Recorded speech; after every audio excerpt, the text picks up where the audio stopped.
Welcome to Section 5.1. What is a pointer? This is arguably the most fundamental and powerful topic in the C programming language. The goal of this module is to demystify pointers and give you a strong foundation for working with memory addresses directly. Let's dive in. Pointers are one of the most powerful, and often most misunderstood, features of C. Unlike many high-level languages that hide memory management from you, C allows you to work directly with memory addresses. This gives you precise, low-level control over how data is stored and accessed. Why do we need this control?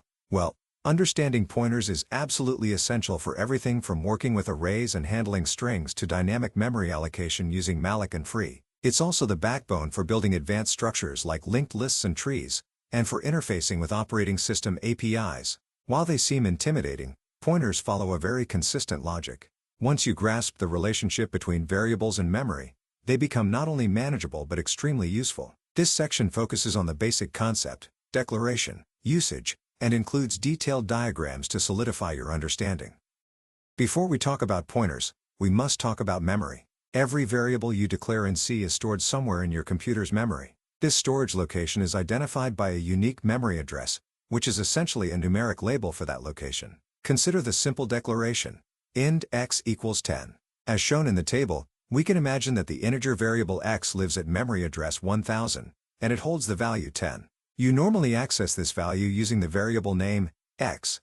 However, C gives us a mechanism, the pointer, to access and manipulate the actual memory location directly. So, what exactly is a pointer? A pointer is simply a variable that stores a memory address instead of a regular, numeric, or character value. In formal terms, a pointer is a variable whose value is the address of another variable. So, in our previous example, if the variable x stored 10, a pointer variable pointing to x wouldn't store 10, it would store 1000, the address where x lives. A pointer is a variable for storing addresses. To declare a pointer in C, you use the asterisk symbol. The syntax is int star p. You read this declaration as, p is a pointer to an integer.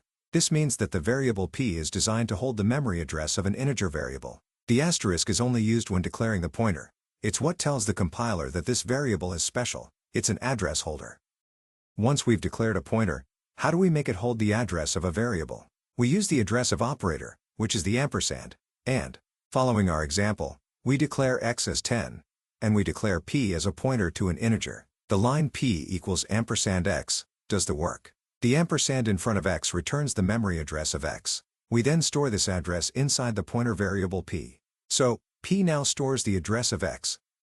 Let's visualize this memory relationship. We have our two variables, x and p. X lives at address 1000 and holds the value 10.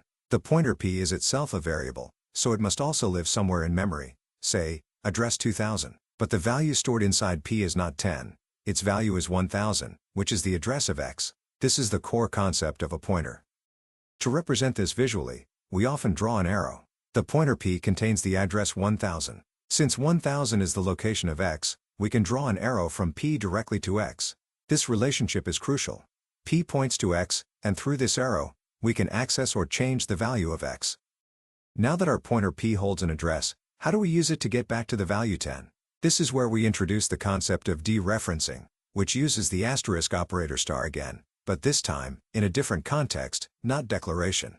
When you use p in an expression, it means, go to the address stored in p and give me the value that lives there. In the example shown, when we print p, we are dereferencing the pointer. The output clearly shows the result. The value of x is 10. When we print the dereferenced pointer star p, we also get 10. To reiterate, p is the address of x. Star p is the value stored at the address of x. Dereferencing is how pointers grant us access to the data they point to. The ability to access the data directly through a pointer means we can also modify the data. Because pointers point directly to the memory location of a variable, they offer a powerful way to change that variable's value without even using its name. Here is the code to illustrate a modification. Again, we initialize x to 10 and p to hold the address of x. The line star p equals 20 is the key. We are saying, go to the address stored in p, and set the value at that memory location to 20. When we then print the original variable x, its value is now 20. This modification through the pointer is how C functions effectively modify variables passed by reference. An extremely important concept is that pointers are typed. A pointer must match the data type of the variable it points to. An int must point to an int. A double must point to a double. You cannot, for instance, assign the address of a double to a pointer declared as an int.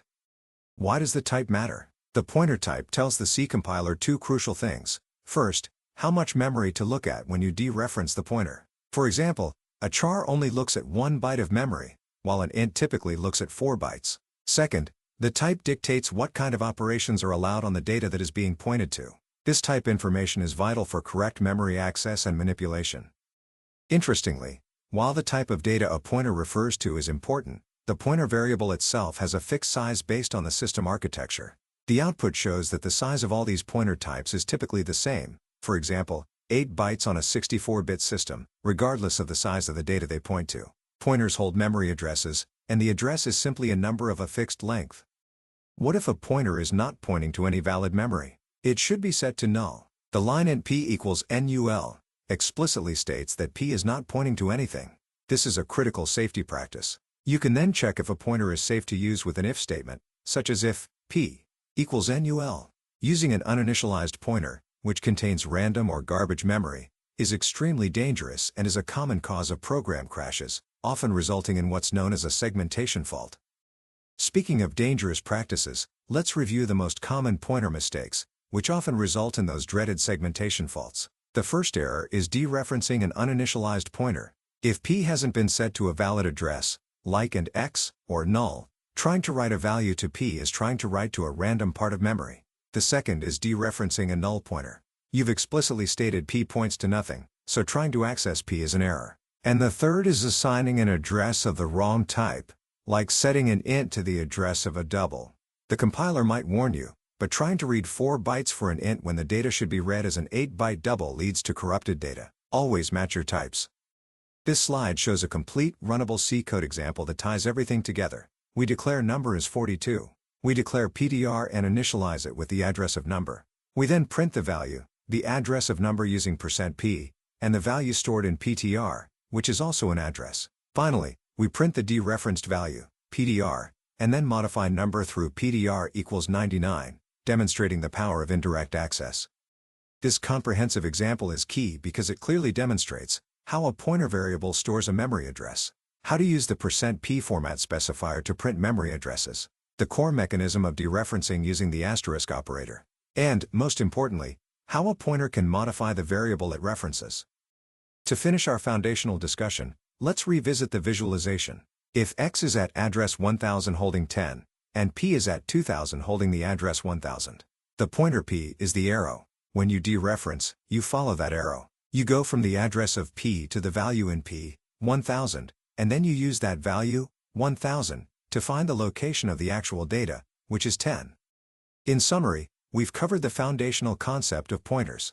Remember the 3 key operators: to declare a pointer, and to get the address of a variable, and again to dereference and access the value.